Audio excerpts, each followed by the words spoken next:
Hello, welcome back to my channel. मैं हूं doctor Maithili Deshpande. आज मैं बात करने वाली हूं कि हमारे मसूड़ों में से खून क्यों निकलता है। यानी काफ़ी बार ये देखा जाता है कि जब भी हम ब्रश करते हैं नहीं तो थोड़ा भी अगर धक्का लगता है तो हमारे गम्स में से नहीं तो मसूड़े में से खून आने लगता है। तो ऐसा क्यों होता है और उसके लिए होम रेमेडी यानी हम घर पे ही ट्रीटमेंट क्या कर सकते हैं ये आज हम देखने वाले हैं। तो सबसे पहले ये देखते हैं कि अगर हमारे गम्स में से खून आता है तो उसकी ट्रीटमेंट क्यों करनी चाहिए, यानी इतना इम्पॉर्टेंट क्यों रहता है। यानी अगर गम्स में से खून आ रहा है, अगर हमने ट्रीटमेंट नहीं की तो क्या हो सकता है, तो वो पहले हम देखेंगे। हमारे मुंह में जो भी इन्फेक्शन होते हैं उनके जो ओरिजिन है तो वो दो ही है। एक तो दांत में से बैक्टीरिया फैलता है और दूसरा है कि हमारे मसूड़ों में से बैक्टीरिया का इन्फेक्शन होता है। तो हमारे दांत को अच्छा रखना जितना इम्पॉर्टेंट है उतना ही इम्पॉर्टेंट है कि हमारे मसूड़ों को अच्छा रखना। इसलिए क्योंकि मसूड़े है हमारे दांतों का फाउंडेशन। अगर हमारा फाउंडेशन स्ट्रॉन्ग होता है तो हमारे दांत की जो लाइफ है बढ़ जाती है। तो इसीलिए जितना दांत का इम्पोर्टेंस है उससे ज़्यादा महत्व हमारे मसूड़ों के स्वास्थ्य को देना चाहिए। अगर मसूड़ों में से खून आना ये हमने निग्लेक्ट किया तो उससे क्या होता है कि हमारे मसूड़ों पहले इन्फ्लेम्ड रहता है, मसूड़ों के बाद हमारे वो बोन में चला जाता है और उसके बाद हमारे ब्लड में जाके सिस्टमिक प्रॉब्लम क्रिएट हो सकती है। तो इसीलिए जब भी हमें ये पता चलता है कि मसूड़ों में से खून आ रहा है नहीं तो कुछ भी प्रॉब्लम है हमारे मसूड़ों को, तो वहीं पे उसको स्टॉप कर देने चाहिए। तो अभी ये देखते हैं कि मसूड़ों में से खून क्यों आता है। उसके काफ़ी सारे कारण हैं, तो वो मैं आपको एक एक करके बताती हूँ। सबसे पहला और अधिकतर लोगों में ये कारण पाया जाता है वो यानी हमारे दांतों के ऊपर प्लाक जमा होना। क्या होता है कि जब भी हम कुछ भी खाते हैं तो हमारे दांत के ऊपर एक हल्की सी येलोइश वाइटिश लेयर बन जाती है कि जिसे हम प्लाक बोलते हैं। वो जो प्लाक है वो बहुत आराम से इजीली हम हमारे ब्रश से निकाल सकते हैं, ब्रशिंग और फ्लॉसिंग से। लेकिन अगर ब्रश हमने ठीक से नहीं किया, फ्लॉसिंग नहीं किया तो वो प्लाक वैसे ही दांत के ऊपर जमा रहता है और जिसके कारण हमारे मसूड़ों में इन्फ्लेमेशन होना नहीं तो मसूड़ों में से खून आने की शुरुआत हो जाए। तो इसीलिए सबसे पहला है कि हमें ठीक से ब्रश करना चाहिए और फ्लॉस करना चाहिए। ब्रशिंग के टेक्निक के बारे में मैंने अलग से वीडियो बनाया हुआ है, उसमें मैंने प्रॉपरली ब्रश कैसे करना चाहिए वो बताया हुआ है। क्योंकि ब्रश करने में सबसे ज़्यादा इम्पॉर्टेंट है आपका टाइप ऑफ ब्रश, यानी ब्रश कौन सा यूज़ करना चाहिए और ब्रशिंग टेक्निक, ये दो ज़्यादा इम्पॉर्टेंट है। दोनों के लिए मैंने अलग से वीडियो बनाया हुआ है, तो आप नीचे डिस्क्रिप्शन बॉक्स में जाके एक बार लिंक चेक कीजिएगा और वो वीडियोस देख लीजिएगा। और दूसरा है कि डेली फ्लॉसिंग करना चाहिए। फ्लॉसिंग दो टाइप से आप कर सकते हो, एक तो स्ट्रिंग फ्लॉसिंग कि जिसके लिए भी मैंने वीडियो बनाया हुआ है उसके टेक्निक के बारे में, और दूसरा है वाटर फ्लॉसिंग। वाटर फ्लॉसिंग यानी एक डिवाइस आता है वाटर फ्लॉसर के नाम का कि जिसकी सहायता से आप डेंटल फ्लॉसिंग अच्छे से कर सकते हो। और एक चीज़ मैं यहाँ पे बताना चाहूँगी कि काफ़ी बार ये होता है कि जब भी मैं पेशेंट से बात करती हूँ कि बताती हूँ कि 2 टाइम ब्रश करना चाहिए तो वो बोलते कि हाँ हम तो करते हैं लेकिन फिर भी हमारे मसूड़ों में से खून आता है। लेकिन जब मैं हिस्ट्री लेती हूँ तब ये पता चलता है कि वो जो ब्रश करते हैं वो ब्रश से नहीं तो वो उंगली से ब्रश करते हैं।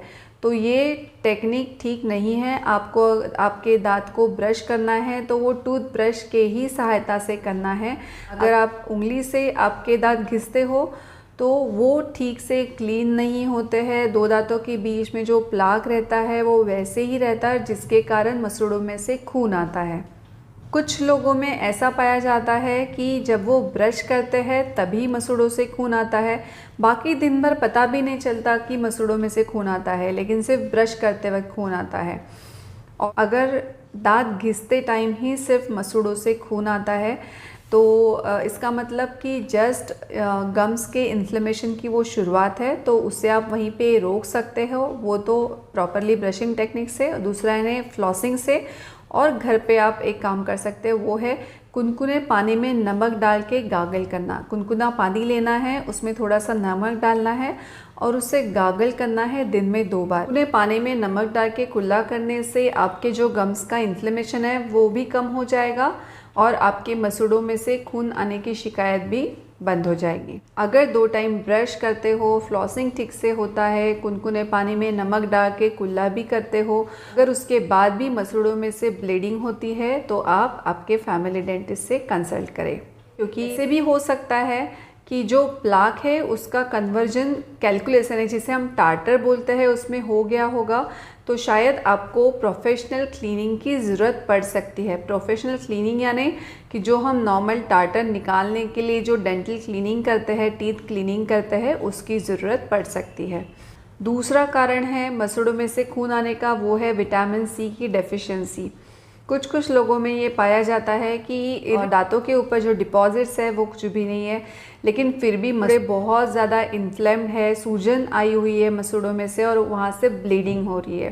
ये विटामिन सी की डेफिशिएंसी से भी पाया जाता है, तो इसके लिए आप आपके फैमिली फिजिशियन के पास जाके विटामिन सी की टैबलेट्स ले सकते हो, ताकि विटामिन सी की लेवल प्रॉपर हो और जिसके वजह से आपके मसूड़े हेल्दी हो। तीसरा कारण है कि हार्मोनल इम्बैलेंस।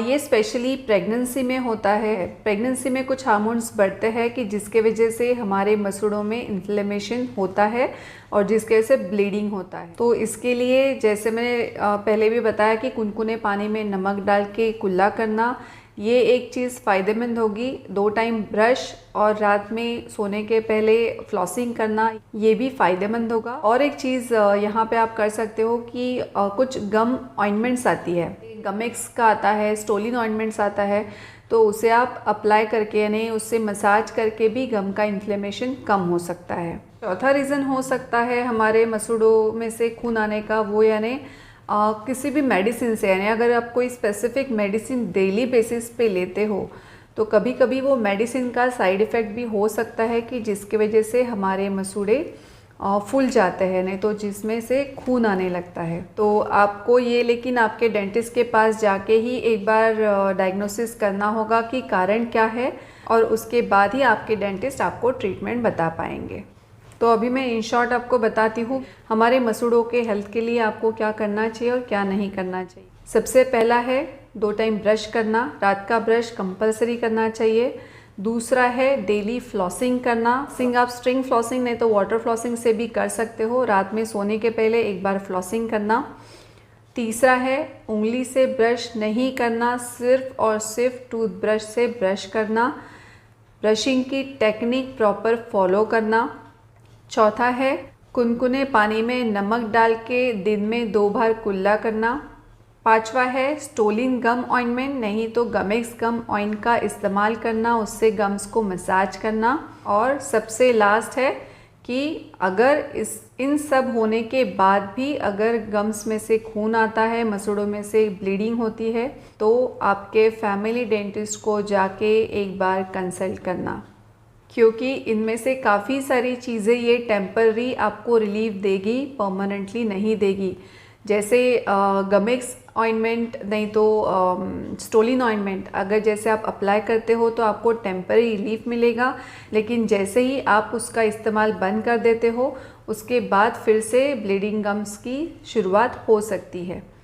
मसूड़ों में से खून आने की बात की स्टेज है वो है पायरिया।